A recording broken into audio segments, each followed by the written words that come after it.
Olá, sejam todos muito bem-vindos ao nosso 4º episódio do Jump Podcast. Hoje vamos falar sobre modelo de receitas e não poderíamos ter um convidado melhor. Falo de Kassam Novunga, que está aqui connosco, mais de 26 anos de experiência na área empresarial e também liderança juvenil. Começou com 14 anos a desenvolver as suas habilidades como empreendedor e aos 16 fundou a CAD, que é conhecida até hoje como uma grande referência para os jovens estudantes sobretudo. Muito bem-vindo, muito obrigada por estar aqui connosco. Eu que agradeço pela oportunidade, espero ser útil neste programa maravilhoso que é o seu. Com certeza, com certeza. Só por ler um bocadinho sobre ti, nós já encontramos aqui muitos momentos de inspiração, mas com certeza nestes nossos 30 minutos vamos encontrar também pontos importantes para sairmos da nossa zona de conforto e começar a ganhar dinheiro, verdadeiramente dito. Afinal, vamos falar sobre modelo de receitas e tu és um caso de sucesso, até porque tens vários empreendimentos. Vamos falar então como um caso de estudo também da One Media, mas gostava de começar pela CAD, que foi lá onde tudo começou. De onde é que surgiu a tua ideia de fundar a CAD? Bom, a iniciativa tem muito a ver com aquilo que eu vivi, não é? E perceber que muitos jovens em Moçambique têm muitos desafios e a educação não oferece ferramentas adequadas para a sobrevivência da juventude e da sua inserção no mercado profissional. E, para além disso, também sentia que havia muita dificuldade financeira e dificuldade em material escolar dos estudantes, e o meu contributo foi criar condições para que os jovens estudantes e adolescentes tivessem material didático e também pudessem fazer seus estudos até o fim sem muitas dificuldades. A inspiração surge daí. Então, o meu momento foi contribuir para que jovens moçambicanos pudessem terminar seus estudos e pudessem concorrer no mercado de trabalho. Estava contente.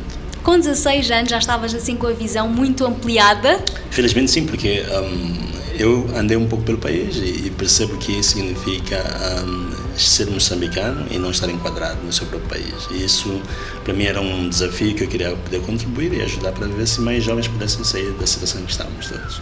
Já mudaste várias vidas, com certeza, mas algo que tocaste também é um ponto muito importante. Nós temos vários empreendedores espalhados por todo o país, ainda de forma muito virgem, que precisa-se de facto desenvolver, mas as escolas secundárias hoje em dia já oferecem esta cadeira de empreendedorismo também, mas não tão a fundo. Ideias sociais e de negócios muitos têm, mas perceber como ganhar dinheiro ou como manter o nosso negócio é também uma grande lacuna. Sem dúvida. Como é que tu criaste o teu modelo de receita, não para ganhar dinheiro com a CAD, mas para fazer com que ela continuasse a crescer e pudesse ser uma realidade até hoje?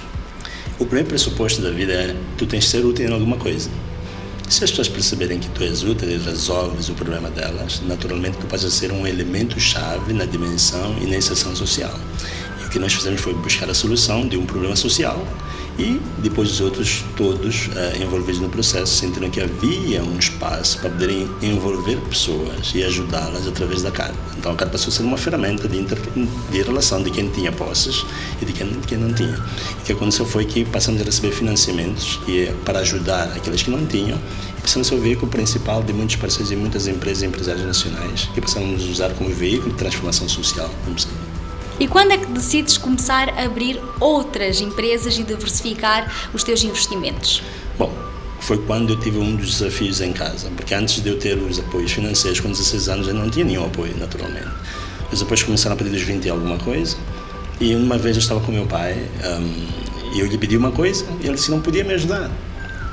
Eu decidi para mim, jamais vou voltar a pedir ao meu pai alguma coisa, eu tenho que criar condições para mim mesmo. Foi quando eu comecei a fazer alguns negócios e passei a trabalhar para alguém, eu fui o meu único patrão, e no dia que eu recebi dele, eu investia na CAD.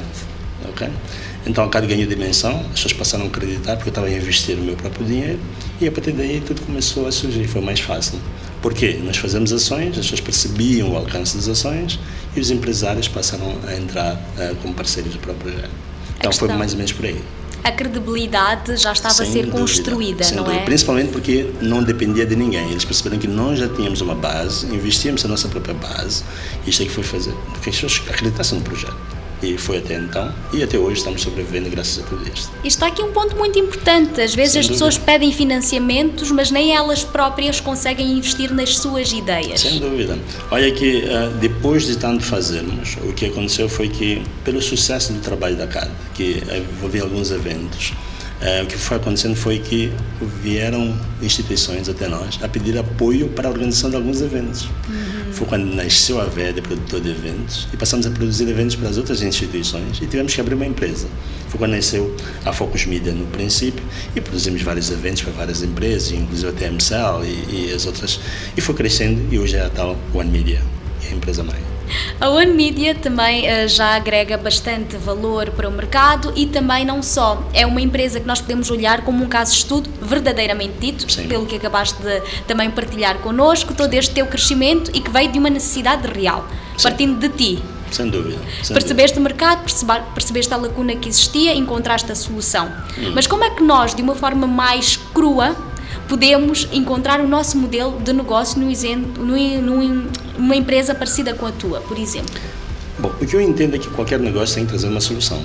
O que o mercado moçambicano me fez perceber foi que há muita gente que oferece serviços, mas não oferece necessariamente soluções. O que nós temos como diferenciador é o cliente apresenta-nos a ideia, mas nós vamos muito para além da ideia do cliente. O que nós queremos perceber é para além daquilo que ele disse, mas trazendo uma abordagem que possa fazê-lo perceber que nós estamos envolvidos no processo de produção do próprio evento e as lacunas que ele não conseguiu observar, a gente coloca na dianteira e lhe mostra quais são as saídas que ele tem para garantir que o evento dele seja a contento.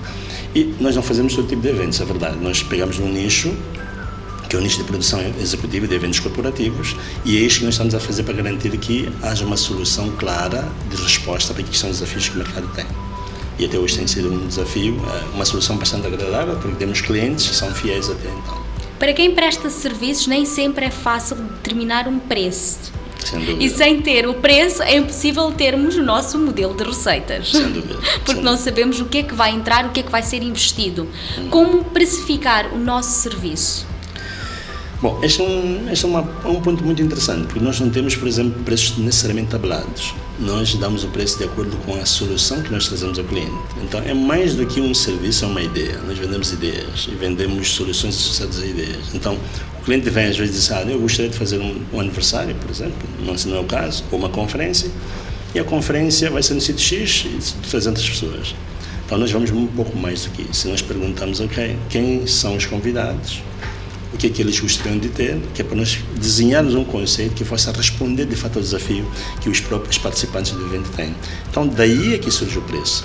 E não vendemos necessariamente um aparelho ali, uma coluna colar, não, nós vendemos o conceito por detrás de tudo aquilo que foi dito pelo cliente, que é para garantir que ele observe uma solução para além de um serviço.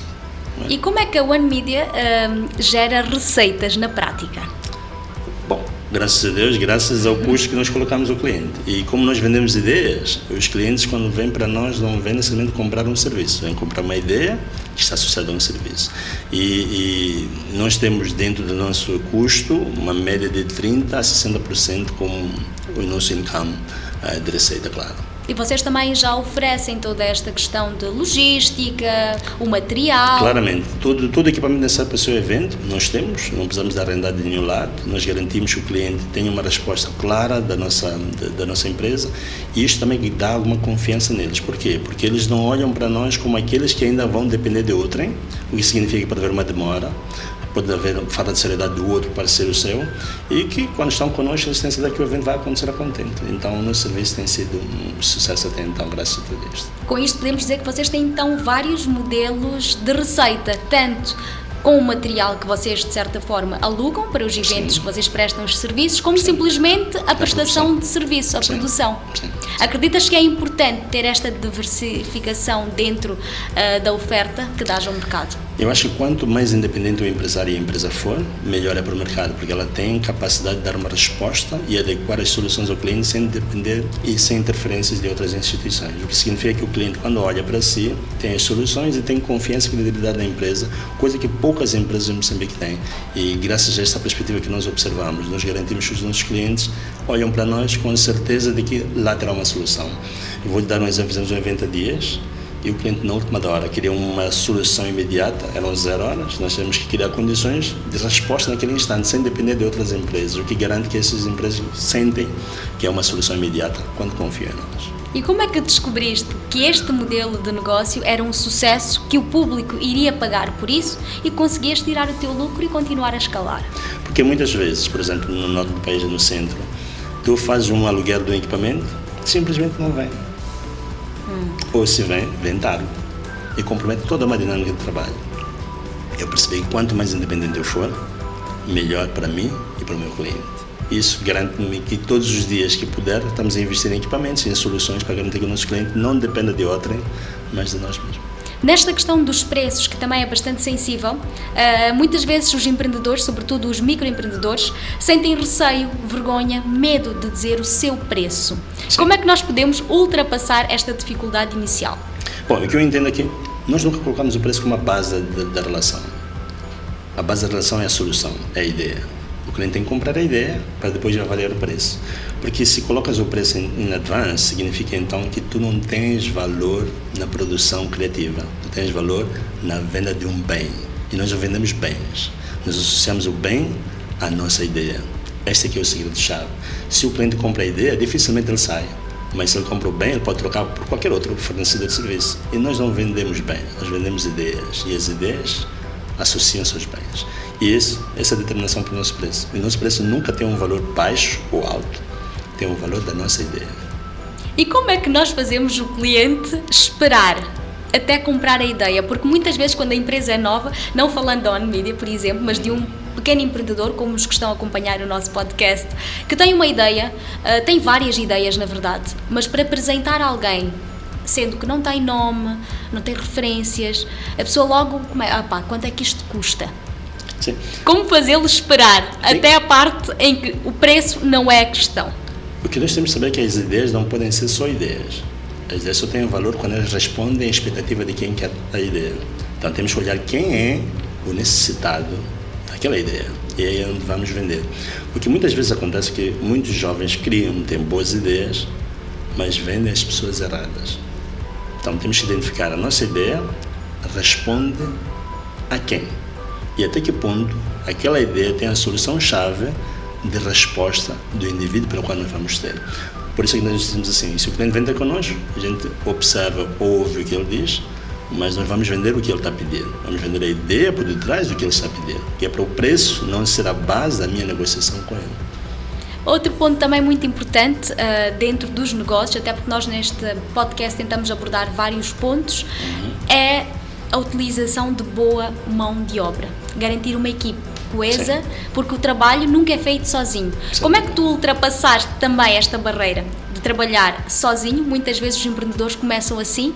Obviamente com a CAD tu tiveste que ter muito mais mãos unidas, isto já deu-te um start de frente, até por ser um projeto social também. Mas como é que nós podemos confiar para delegar e escalar? Porque sem isso é impossível fazermos tudo. Bom, o que eu entendo é que existem alguns pressupostos que eu tenho e algum conhecimento que eu tenho, que é a associação de pessoas obedece a algumas regras, não é? Se existem dois líderes na mesma empresa, dificilmente a empresa anda. E temos que saber quem são os nossos parceiros, quem são os nossos funcionários, para garantir que a empresa consiga chegar ao objetivo. O que acontece é que muitas vezes nós temos colegas ou colaboradores que são o nosso próprio desafio. E quando é assim, a empresa dificilmente avança, porque nós temos os primeiros detratores do processo dentro da empresa. Saber escolher quem colabora consigo é a chave muito importante para garantir que a empresa consiga seguir em frente. Kassam, destrinchando um bocadinho este teu modelo de receitas na prática, como é que tu fazes para conseguir juntar todas as tuas empresas numa só e ganhar dinheiro com isto? Bom, na verdade nós não juntamos todas. Por exemplo, no caso da OnMedia, o que nós fazemos é a integração de produção associada a uma ideia. O que significa que o cliente, quando chega, nos solicita um serviço, nós colocamos cada aspecto que responde à sua necessidade. Por exemplo, se ele diz que tem uma conferência, o que nós vamos fazer é ver que elementos de integração correspondem à necessidade do cliente. Por exemplo, ele precisa de um vídeo, okay? A gente vai dizer, tem que ter um vídeo. Fazer uma transmissão em direto pelo YouTube, pelo Facebook. Temos por aqui cadeiras deste modelo e não daquele, por causa disto e daquilo. Vamos por aí flores, vamos por um LED. Esses elementos garantem-nos que, para além de um simples evento que ele vinha trazer como necessidade, a gente vende também outros aspectos e outros produtos que nós temos na empresa, que é para garantir que haja maior receita. Porque muitas vezes os clientes vêm, não porque não querem as outras coisas, mas é porque não sabem o valor e nem como enquadrar os elementos que nós temos para poder trazer como solução, e para nós que é uma receita, vendendo cada produto que nós temos. E vocês também, por terem vários produtos agregados nisto, é importante que exista rotação. Sim. E é por isso que nós estamos a colocar todos os elementos. Nós assim, o cliente vem, nós não vendemos só o que ele pediu. Nós vendemos a ideia que é para colocar os outros elementos que nós temos como produto, que é para garantir que a solução de serviço e de negócio que nós temos possa crescer e que os nossos equipamentos não fiquem no mercado parados sem que ninguém faça aquisição ou aluguel do equipamento. Excelente ponto. Como alguém que trabalha também bastante para o povo jovem moçambicano, sobretudo, estás agora também a escrever o teu livro, que promete fazer uma transformação não só em Moçambique, mas nos jovens africanos, para que possamos ter jovens com maior impacto na liderança. O que é que nós podemos esperar deste livro e para quando?